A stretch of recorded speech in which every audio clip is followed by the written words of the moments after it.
F9 키를 누를 때마다 값이 변하고 그에 따라서 차트도 이렇게 상위 탑 3개 품목에만 하이라이팅이 되고 레이블도 이들 제품에만 표시가 됩니다.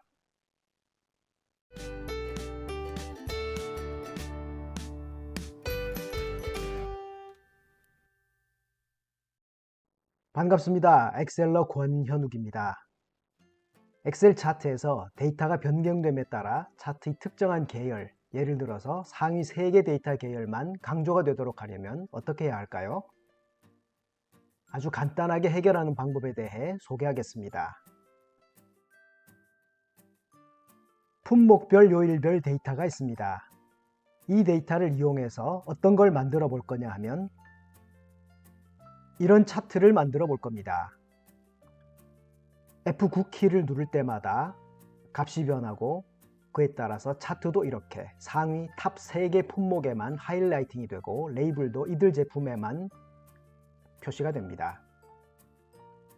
값이 자동으로 변하는 것은 보시는 것과 같이 랜드 비트윈 함수를 사용해서 이렇게 만들었습니다. 이 부분은 이번 시간의 주제가 아닙니다.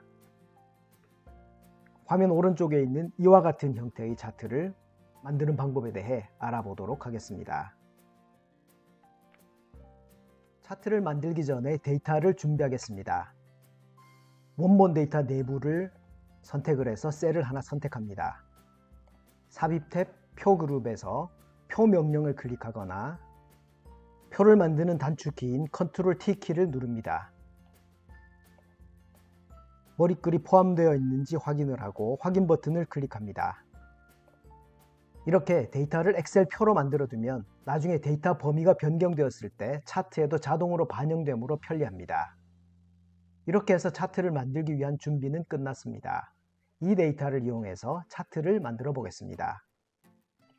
현재 데이터 중에서 완성 예에서 살펴본 것처럼 이런 차트를 만들기 위해서 필요한 것은 전체 다는 필요 없고 품목과 합계 정보만 있으면 되겠습니다. 품목에 해당되는 영역을 선택을 하고 컨트롤 키를 누른 채 합계에 해당되는 이 부분을 범위로 지정합니다. 그러면 떨어져 있는 영역이 선택이 되죠. 차트를 만들기 위해서 삽입 탭 차트 그룹에서 차트 삽입 명령을 클릭합니다. 여러 가지 차트 종류가 나타납니다. 이와 같은 데이터는 막대 차트 종류면 대체로 적당합니다. 세로 막대형 차트도 좋지만 가로 막대형 차트도 좋습니다. 실무에서는 보통 세로 막대형 차트를 많이 사용하는데 가로 막대형 차트도 데이터 특성을 잘 나타내주는 경우가 많습니다. 적극 활용해 보시기 바랍니다. 특히 지금 보이는 것과 같은 이런 형태의 데이터는 세로로 만들게 되면 품목이 길어지기 때문에 조금 이상하게 표현이 되죠. 2차원 가로 막대형 중에서 묶은 가로 막대형을 선택합니다. 차트를 적당한 곳으로 이동을 시키고 크기도 조금 키우겠습니다. 자, 여기까지는 누구나 쉽게 만들 수 있는 단계였고 지금부터가 중요합니다. 엑셀표 오른쪽 끝을 보면 핸들이 보이죠? 이 핸들을 오른쪽으로 한 칸 더 드래그해서 제2열까지로 범위를 넓혀줍니다. 제3셀은 11로 되어 있는데 이 부분을 적당한 이름으로 변경을 하겠습니다. 상위 3개 품목에 대한 차트를 만들 거기 때문에 탑3라고 해볼까요? 제4셀을 선택하고 필요한 수식을 작성합니다. J열에는 어떤 수식을 작성하냐 하면 I열에 있는 합계 중에서 상위 3개에 해당되는 데이터만 표시를 합니다. 상위 3개가 아닌 것은 공란으로 표시를 하겠습니다. 그러기 위해서 사용할 수 있는 함수는 조건 분기 처리를 해야 되기 때문에 if 함수, 그리고 상위 몇 개 이렇게 접근하기 위해서 large 함수를 조합을 하면 되겠죠. 등호 표시를 하고 if 그리고 괄호를 열어줍니다. 조건절을 만듭니다. 제4셀을 선택하고 이 합계값이 크거나 같기를 상위 3개이기 때문에 large 함수와 조합을 합니다. large 괄호를 열고 데이터가 들어있는 I4에서 I13셀까지를 범위로 지정합니다. 그러면 엑셀 표인 경우에는 자동으로 필드 이름이 합계라고 이렇게 작성이 됩니다. 콤마를 입력하고 상위 3개 값에 접근하기 위해서 3을 입력을 하면 되겠죠. 그리고 괄호를 닫습니다. 이렇게 해서 if 함수의 조건 부분에 대한 수식 작업은 끝났습니다. 콤마를 입력하고 이 조건이 참인 경우에는 i열에 있는 데이터를 표시하면 되죠. 그래서 i4셀을 클릭해주면 되겠습니다. 콤마를 입력합니다. 이 조건이 거짓이라면 아무것도 표시하지 않을 것이기 때문에 빈 따옴표를 한 쌍 입력을 하고 괄호를 닫습니다. 엔터키를 누르면 수식이 아래로 자동으로 확장이 됩니다.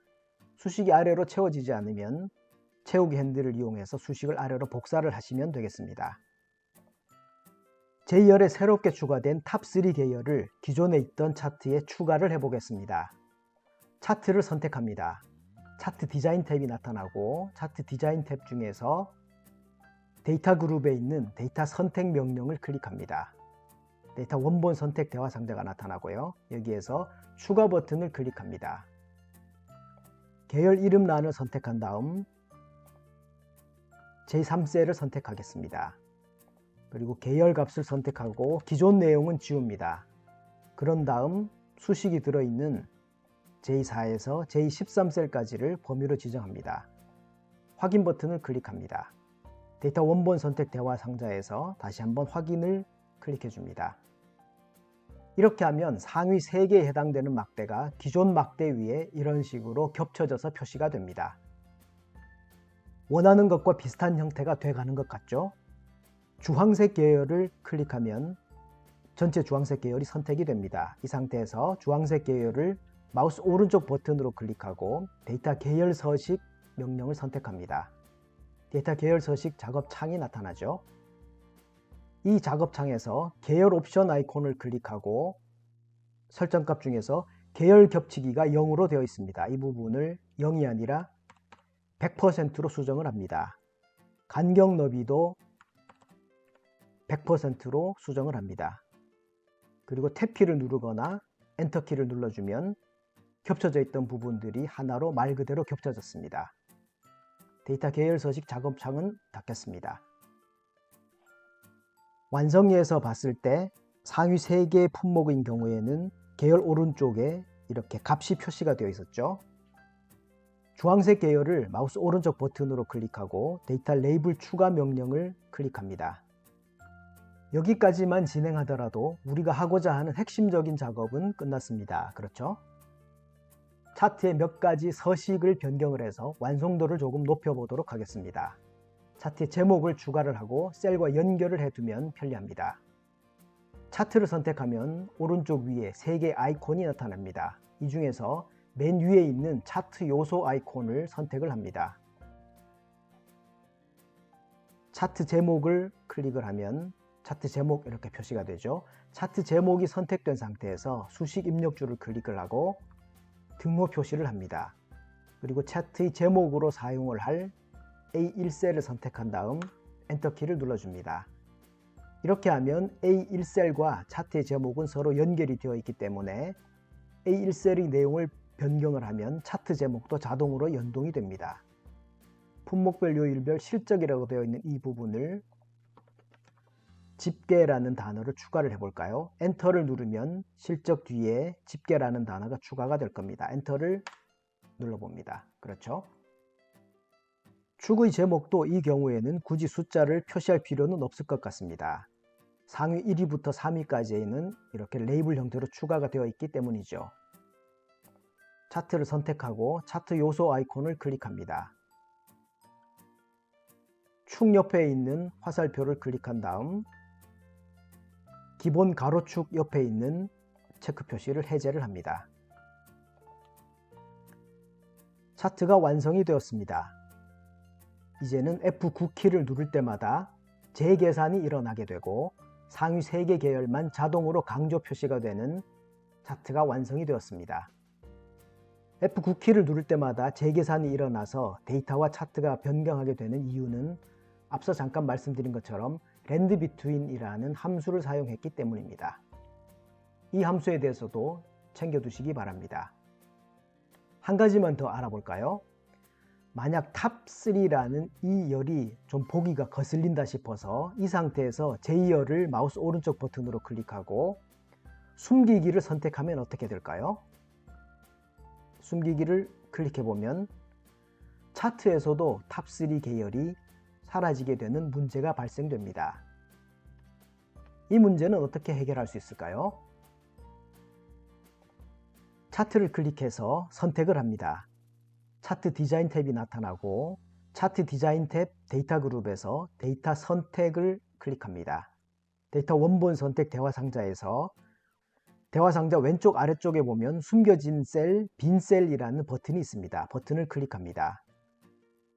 대화 상자에서 숨겨진 행 및 열의 데이터 표시라는 항목이 지금은 체크 표시가 되어 있지 않죠? 클릭을 해서 체크 표시를 한 다음 확인 버튼을 클릭합니다. 데이터 원본 선택 대화 상자에서 다시 한번 확인 버튼을 클릭합니다. 이제는 제이어를 숨길 수가 있습니다. 제이어를 마우스 오른쪽 버튼으로 클릭하고 숨기기 버튼을 클릭합니다. 제이어이 숨겨지더라도 이미 만들어진 차트에는 영향을 미치지가 않습니다. 잘 되죠? 오늘 배운 주요 내용에 대해 알아보겠습니다. 이번 시간에는 데이터 값에 따라 차트 계열이 자동으로 강조되는 차트를 만들어 보았습니다. 맨 먼저 데이터를 엑셀 표로 만들었죠. 이렇게 하면 나중에 차트 범위가 변경되더라도 자동으로 반영이 되기 때문에 편리합니다. 데이터의 성격이나 어떤 걸 보여주고자 하느냐에 따라서 차트 종류를 선택할 수가 있습니다. 이번 시간에는 가로막대형 차트를 선택해 보았습니다. 가로막대형 차트도 실무에서 유용한 경우가 많기 때문에 잘 활용해 보시기 바랍니다. 차트를 만든 다음 차트의 여러가지 서식을 변경했습니다. 상위 n개에 접근하기 위해서 열을 추가를 하고 차트의 계열을 추가를 했었죠. 이때 if와 라지 함수를 사용을 했고 어떻게 보면 이 부분이 이번 강의의 핵심에 해당합니다. 그리고 추가한 계열에 대해서 계열 겹치기와 간격 너비 조절을 통해 차트를 원하는 형태로 조정을 했습니다. 끝으로 열을 숨겼을 때 차트에 영향을 주지 않도록 하는 방법에 대해서도 알아보았습니다. 많이 응용해 보시기 바랍니다. 오늘 보신 정보가 도움이 되셨나요? 구독과 알람 설정을 하시면 최신 정보를 가장 빨리 보실 수 있습니다. 그리고 보시면 도움이 될 만한 정보에 링크를 걸어 두었으니까 꼭 한번 보시기 바랍니다. 감사합니다.